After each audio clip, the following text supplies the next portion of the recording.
هل من الإيمان أن أروع أخي الراكب الذي في القطار؟ هل من الإيمان، هل من السلامة إن أنا أؤذي أحد بلا ذنب؟ طيب هل من الإيمان إن أنا أأذي نفسي؟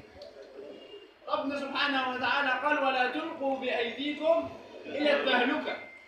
يعني ما توجهش نفسك في الخطأ، زي ما بنقول بالعامية ما توديش نفسك في داهية.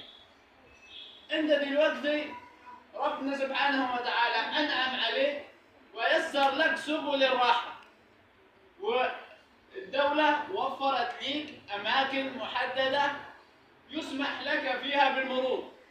الكلام ده مش علشان الدولة عايزة تضيق عليك أو عايزة تخنقك أو عايزة كذا أو كذا، كل ده عشان حاجة واحدة بس: أمانك فقط. أمانك أنت كمواطن، أمانك أنت كإنسان. فما ينفعش إنه كل هذه الهيئات عملت هذه الأشياء من أجل المحافظة على سلامتك أنت وعلى أمانك أنت، ثم أنت بعد كده تيجي تهد ده كله لمجرد بس إنك أنت عايز تعدي مستعجل دقيقتين أو 5 دقائق.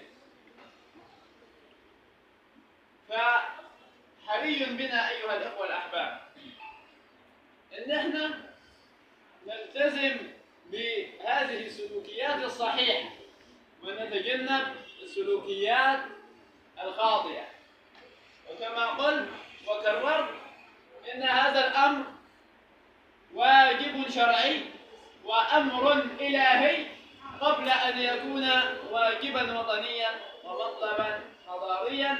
نسأل الله جل وعلا أن يوفقنا لما يحبه ويرضاه، وأن يحفظ بلدنا ووطننا من كل سوء ومكروه، إنه ولي ذلك والقادر عليه. وصلى الله وسلم وبارك على سيدنا محمد. جميل يا مولانا، جميل والله.